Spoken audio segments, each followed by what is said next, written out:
हाय दोस्तों, welcome to our channel commodities by Dhan. दोस्तों, एक ऐसी कमोडिटी जिसके बिना दुनिया एक दिन के लिए भी नहीं चल सकती है। अगर मैं आपसे पूछूं उस कमोडिटी का नाम क्या है तो आपके माइंड में पहला वर्ड कौन सा आ रहा है? आई एम वेरी श्योर वो ना तो गोल्ड होगा, ना सिल्वर होगा, ना कॉपर होगा, वो होगा क्रूड ऑयल।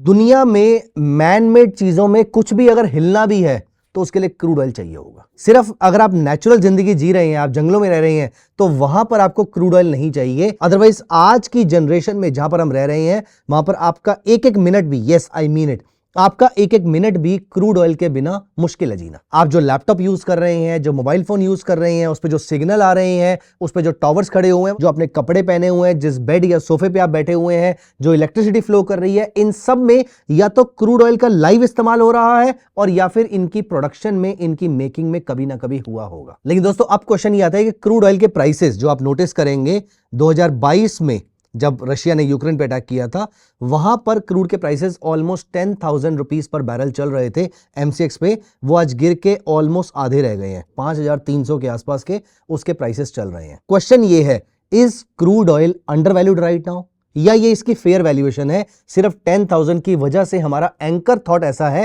कि ये सस्ता हो गया है। ऑल्दो अगर आप क्रूड के प्राइसेस देखो तो 2020 में तो वो जीरो के आसपास भी चल रहे थे। वैसे वो फ्यूचर्स के प्राइसेस थे, स्पॉट के प्राइसेस नहीं थे।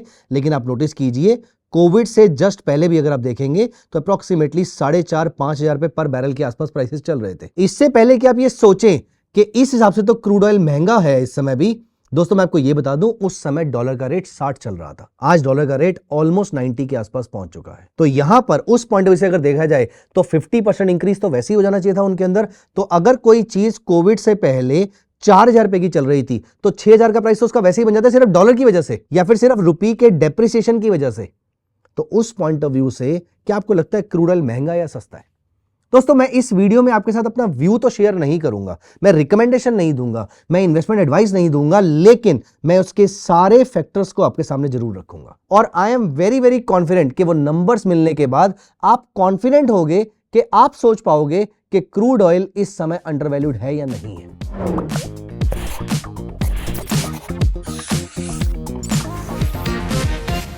चलिए एक सेकंड के लिए मान लेते हैं कि वो अंडरवैल्यूड है, तो आपको कैसे प्ले आउट करना है यह भी आपको सोचना है। और अगर वो ओवरवैल्यूड है और प्राइसेस नीचे आ सकते हैं तो भी आपके पास ट्रेड करने के लिए प्रोडक्ट्स हैं। आप चाहे तो क्रूड ऑयल में ट्रेड कर सकते हैं, फ्यूचर्स में ट्रेड कर सकते हैं, ऑप्शंस में ट्रेड कर सकते हैं, एमसीएक्स पे, एनएससी पे, हर चीज पे ट्रेड कर सकते हैं। अपार्ट फ्रॉम दिस, आप क्रूड के प्रोड्यूसर्स या क्रूड के कंज्यूमर्स की कंपनीज को भी परचेस कर सकते हैं। ये सारा काम आप धन के प्लेटफॉर्म पे कर ही सकते हैं। अब दोस्तों, यहां पर हम चलते हैं क्रूड के फंडामेंटल्स के ऊपर। और आपको मालूम है, क्रूड के फंडामेंटल्स को ड्राइव करने के लिए कुछ चीजें ऐसी हैं जो मैं पिछले ऑलमोस्ट 18 ईयर से मार्केट में ट्रेड और इन्वेस्ट कर रहा हूं। पिछले 18 साल से ये फंडामेंटल्स नहीं बदले हैं। फंडामेंटल मतलब फंडामेंटल्स को इंपैक्ट करने वाले फैक्टर्स नहीं बदले हैं। पहले हम बात करते हैं प्रोडक्शन की, क्योंकि ये पूरी क्रूड की मार्केट जो है वो प्रोडक्शन ड्रिवन मार्केट है, वो प्रोड्यूसर्स ड्रिवन मार्केट है। प्रोड्यूसर्स का रोल ज्यादा इंपॉर्टेंट रहता है। अब यहां पर दोस्तों मेरा आपसे एक क्वेश्चन है, which country is the largest producer of crude oil?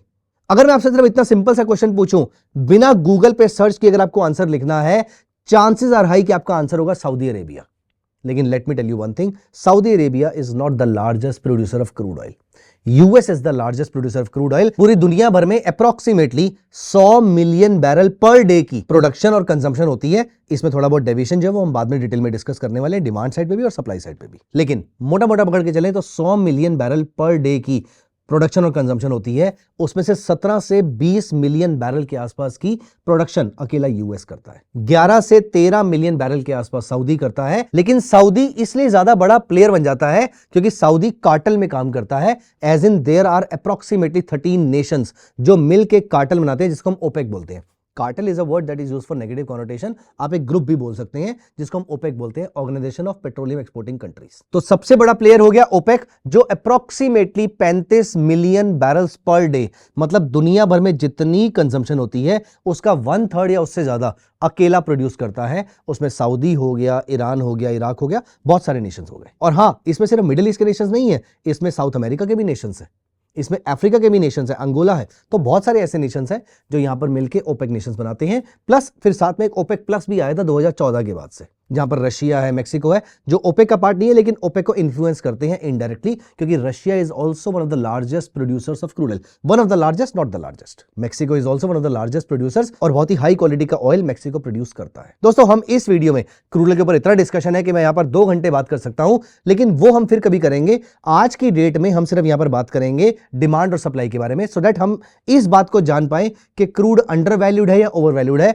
या फेयरली वैल्यूड है। दोस्तों, अगर हम आज इस समय ग्लोबल डिमांड की बात करें, जो कि पिछले 1-2 साल में बढ़ी भी है, लेकिन आज बढ़ने के बाद भी इट इज अप्रोक्सीमेटली 103 से 104 मिलियन बैरल्स पर डे, जो कि 100 से ज्यादा है। तो आज से 8-10 साल पहले ये 100 मिलियन बैरल हुआ करती थी, आज 103-104 मिलियन बैरल्स पर डे की है। लेकिन the supply is approximately 106.5-107 million barrels per day. तो इस समय आपकी जो सप्लाई है वो डिमांड से ज्यादा है। लेकिन ये डिमांड बढ़ने के चांसेस है, क्योंकि ऑयल को बढ़ने के लिए डिमांड का बढ़ना जरूरी होगा या सप्लाई का कटना जरूरी होगा। सप्लाई कटेगी या नहीं कटेगी, ये इस बात पर डिपेंड करता है कि ओपेक क्या डिसाइड करेगा, और ओपेक की मीटिंग्स होती हैं मई जून में और नवंबर दिसंबर में। आज जब मैं ये वीडियो रिकॉर्ड कर रहा हूं और जब ये वीडियो आपके सामने आएगी, यहां पर होपफुली मई और जून नहीं होगा, हम कम से कम उससे 2-3-4 महीने दूर होंगे। इसका मतलब ओपेक की कोई मीटिंग नहीं है। हां, कभी कभी ऐसा होता है कि ओपेक रैंडमली किसी मंथ में आके प्रोडक्शन कट कर देता है, लेकिन ऐसा रेयर होता है, बार बार नहीं होता है। तो मान लेते हैं कि ऐसा नहीं होने वाला है अभी तक के लिए, तो हम 3-4 महीने दूर है प्रोडक्शन कट से। अगर करनी भी है तो भी इसका मतलब प्रोडक्शन तो हाई है ही, डिमांड उतनी ज्यादा नहीं है। डिमांड ज्यादा कब होगी? जब इकोनॉमी ग्रो करेगी। इकोनॉमी ग्रो कब करेगी? जब यूएस फेडरल रिजर्व अपने इंटरेस्ट रेट्स को कट करेगा। तो 2026 में अगर यूएस 3 या 4 इंटरेस्ट रेट्स कट करता है, इसकी वजह से डिमांड बढ़ेगी। लेकिन देखना पड़ेगा कि क्या वो demand 103 million barrels per day से बढ़कर 106 या 107 मिलियन बैरल्स पर डे होती है या नहीं होती है, क्योंकि इंपॉर्टेंट पॉइंट यहां पर यह है कि 2026 में जो सप्लाई है वो बढ़कर 106.2 मिलियन बैरल्स पर डे होने वाली है, based on the data bye IEA and EIA. EIA stand for energy information administration, जो कि यूएस की एजेंसी है, और IEA जो कि इंटरनेशनल एजेंसी है, which is international energy agency. तो दोनों के अकॉर्डिंग और ओपेक के अकॉर्डिंग भी आपका जो ये नंबर है वो अभी 106, 107, 108 के आसपास ही रहने वाला है। मतलब सप्लाई फुल है लेकिन डिमांड में भी कमी है। तो आपको समझ में आ गया होगा कि यहां पर मार्केट की डायरेक्शन कैसी रह सकती है। लेकिन यहां पर मैं आपको एक एंगल और देना चाहूंगा, जो यहां पर मैं आपको धन के चार्ट्स के थ्रू एक इंपॉर्टेंट इंफॉर्मेशन दिखाता हूं। यहां पर देखिए क्रूड ऑयल है, यहीं पर अगर मैं प्लस साइन पे जाता हूं और मैं कंपेयर करना चाहता हूं इसको गोल्ड के साथ, अब आप यहां पर देखिए मैंने क्रूड ऑयल को भी लाइन चार्ट में कन्वर्ट कर दिया। तो यहां पर देखिए मैंने जो क्रूड ऑयल है जो ब्लू कलर में आपको दिख रहा है, मैंने वो भी लाइन चार्ट में कन्वर्ट कर दिया है, और येलो कलर में आपको यहां पर गोल्ड दिख रहा है। अब ये देखिए, जब हमने दोनों को सेम स्केल पे प्लॉट किया तो 0% से उसको हमने स्टार्ट किया। ये देखिए, ये ऐसा लग रहा है कि मुझे दीवार का वो डायलॉग याद आ रहा है कि हम दोनों भाई एक ही फुटपाथ से उठे थे, आज तुम कहां निकल गए और मैं कहां रह गया। तो यहां पर देखिए, ये है गोल्ड और ये है क्रूड ऑयल, जहां पर gold has given approximately 4x returns, around 400% का रिटर्न दिया है 2012 से 2025 तक, और क्रूड ऑयल ने कितना दिया है? 0%। इस बीच में ये 0 भी हुआ था, और उसी टाइम पर गोल्ड 90% के आसपास या 100% के आसपास ऊपर जा चुका था। तो दोस्तों, अभी तक अगर आप यहां पर नोटिस कीजिए, इस पीरियड में जब क्रूड ऑयल यहां पर अंडर परफॉर्म कर रहा था तो क्रूड ऑयल ने यहां पर कैचअप किया था। अब क्रूड ऑयल दोबारा अंडर परफॉर्म कर रहा है। मैं ये नहीं कह रहा कि ये कैचअप करेगा, वो आपके ऊपर है, वो आपको डिसाइड करना है। लेकिन फंडामेंटल आपके सामने है, डिमांड सप्लाई आपके सामने है, और प्राइस एक्शन के थ्रू भी मैंने आपको दिखाने की कोशिश करी है कि क्रूड में कैसे अंडर वैल्यूएशन इस समय चल रही है। तो एक थॉट तो ये है, जहां पर सप्लाई रुक नहीं रही है, डिमांड आ नहीं रही है, और दूसरी तरफ crude oil has become deeply undervalued. Having said this, ये जो कैचअप गेम है, इसमें जरूरी नहीं है कि जो अंडरवैल्यूड है उसी के ऊपर जाना पड़ेगा, जो ओवरवैल्यूड है वो भी नीचे आ सकता है। मैं सिर्फ आपको एक थॉट दे रहा हूं। जैसे आप यहां पर देखिए, यहां पर भी गोल्ड जो कि 100% आउट परफॉर्म कर रहा था, वो नीचे आया अराउंड 30% के आसपास, in terms of valuation, not in terms of price. और यहां से क्रूड ऑयल जो 80% नीचे था वो बढ़कर 74% ऊपर चला गया। मतलब 150% का कैचअप इसने किया, और 30% का कैचअप गोल्ड ने भी वहां पर किया था। मैं आपको सिर्फ अलग अलग एंगल्स दे रहा हूं सोचने के लिए। अब दोस्तों, मैं आने वाले कुछ सालों का प्रोजेक्शन आपको बता देता हूं, जो कि आईईए, ईआईए, ओपेक तीनों का एक क्लब डेटा मैंने निकाला है। उसके अकॉर्डिंग 2025 में मेरी जो सप्लाई थी वो approximately 106.2 million barrels per day की थी और डिमांड थी 103.9 मिलियन बैरल्स पर डे। मतलब 2025 में सरप्लस था 2.3 मिलियन बैरल्स पर डे का। 2026 की जिस साल में हम बैठ के बात कर रहे हैं उसकी अगर हम बात करें तो 107.4 मिलियन बैरल्स पर डे की मेरी सप्लाई है, एक्सपेक्टेड है, और डिमांड एक्सपेक्टेड है 105.2 मिलियन बैरल्स। मतलब डिमांड बड़ी तो है लेकिन सप्लाई आउट परफॉर्म कर रही है उसको।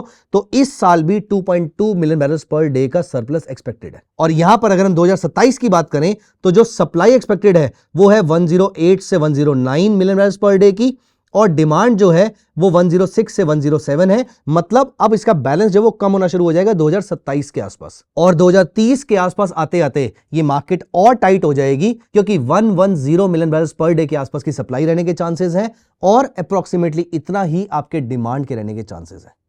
मतलब ये मार्केट आने वाले 2 से 3 सालों में टाइट हो सकती है। इस समय मार्केट सरप्लस में है। हमने इस क्रूड ऑयल के बारे में काफी सारे फंडामेंटल डिस्कस किए, कौन कौन सी इकोनॉमीज इंपॉर्टेंट है, कौन कौन सी कंट्रीज इंपॉर्टेंट है, कौन मेजर प्रोड्यूसर है, कौन मेजर कंज्यूमर है, क्या प्राइसेस हैं और डिमांड सप्लाई की पिक्चर क्या है। दोस्तों लास्ट में मैं आपके सामने एक और पिक्चर प्रेजेंट करना चाहता हूं क्योंकि अगर क्रूड के प्राइसेस को कम होना या बढ़ना है वो इस बात पे बहुत ज्यादा डिपेंड करता है कि जो कंट्रीज इसको प्रोड्यूस कर रही है उनके लिए प्राइसिंग है कितना। देखिए अगर ये लैपटॉप मुझे ही 1 लाख रुपए का पड़ रहा है तो मैं 50,000 कैसे बेच दूंगा, वो कम से कम 1.25 लाख का तो बिकना चाहिए। अब दोस्तों यहां पर डेटा आपके सामने आपको दिख रहा है, सऊदी अरेबिया की प्रोडक्शन कॉस्ट इज ओनली $15 पर बैरल। वहां पर रशिया की बात करें तो 20 से $25 पर बैरल के आसपास की है। यूएस और कनाडा की बात करें तो अराउंड 35 से $45 पर बैरल के आसपास की कॉस्ट है। अब अगर प्राइसेस इससे नीचे जाते हैं ये चिंता का विषय होगा। यहां पर अपसाइड ट्रिगर होने के चांसेस ज्यादा होते हैं क्योंकि मार्केट बहुत टाइट हो जाती है। यहां पर बहुत सारे प्रोड्यूसर्स प्रोड्यूस करना बंद कर देते हैं। लेकिन आज की डेट में जब मैं ये वीडियो रिकॉर्ड कर रहा हूं तो यूएस में क्रूड के प्राइसेस $58 पर बैरल के आसपास के चल रहे हैं। इंडियन मार्केट के प्राइसेस हमने देख लिए हैं तो यहां पर अभी भी हम उनकी कॉस्ट से, जो कॉस्ट ऑफ प्रोडक्शन है उससे हम थोड़ा सा ऊपर बैठे हैं, अराउंड 15 से 20% ऊपर ही हैं। मतलब यहां पर अभी भी नीचे जाने का स्कोप भी हो सकता है। Not a recommendation to do something, but demand की पिक्चर आपके सामने है, सप्लाई की पिक्चर आपके सामने है, अगले 2 से 3 साल की डिमांड सप्लाई आपके सामने है। लेकिन एक चीज जो अपसाइड को सपोर्ट करती है वो है deep undervaluation compare to other metals and also for that matter compare to equity markets. तो यहां पर अगर कोई ट्रिगर होगा तो ये ओवर वैल्यूएशन कभी हो सकती है। फिलहाल के लिए सप्लाई मार्केट में हाई है तो मिक्स फंडामेंटल्स है। आपका क्या व्यू है, इन दोनों में से कौन सा पैरामीटर जल्दी ट्रिगर होगा? क्या अभी सप्लाई ओवरहैंग ही रहने वाला है और या फिर क्रूड कैचअप करना शुरू कर देगा? मुझे कमेंट्स में जरूर बताइएगा। और अगला वीडियो आपके किसके फंडामेंटल में चाहिए आप मुझे कमेंट्स में बताइएगा। I am going to share with you the entire analysis और rather let me tell you one thing, crude oil के ऊपर I have got so much information currently also. I can tell you कि US में कौन सी जगह पे कहां पर क्रूड ऑयल बनता है, कहां पर स्टोर होता है, एज इन कहां से निकाला जाता है, कहां पर स्टोर होता है, how US dominates the world using crude oil as a thing. Apart from this दुनिया में अलग अलग कंट्रीज के क्रूड ऑयल अलग अलग होते हैं, किस बेसिस पे उनका सेग्रीगेशन होता है और कैसे उनकी वैल्यूएशन होती है, क्योंकि ये सारी चीजें डेली बेसिस पे क्रूड के प्राइसेस को इंपैक्ट करती है। और कौन कौन से फैक्टर्स हैं जो क्रूड प्राइसेस को डेली बेसिस पे ड्राइव करते हैं, ये सारी चीजें हम क्रूड ऑयल की सीरीज में डिस्कस कर सकते हैं। ये उसका पहला पार्ट था। अगर आपको इसका पार्ट 2 और पार्ट 3 चाहिए तो कमेंट्स में क्रूड ऑयल पार्ट 2 और पार्ट 3 लिख दीजिएगा। मैं जल्दी इसका वीडियो लेकर आऊंगा। मिलते हैं अगली वीडियो में। Bye bye, take care of yourself. Investments in the securities market are subject to market risk. Read all the related documents carefully before investing.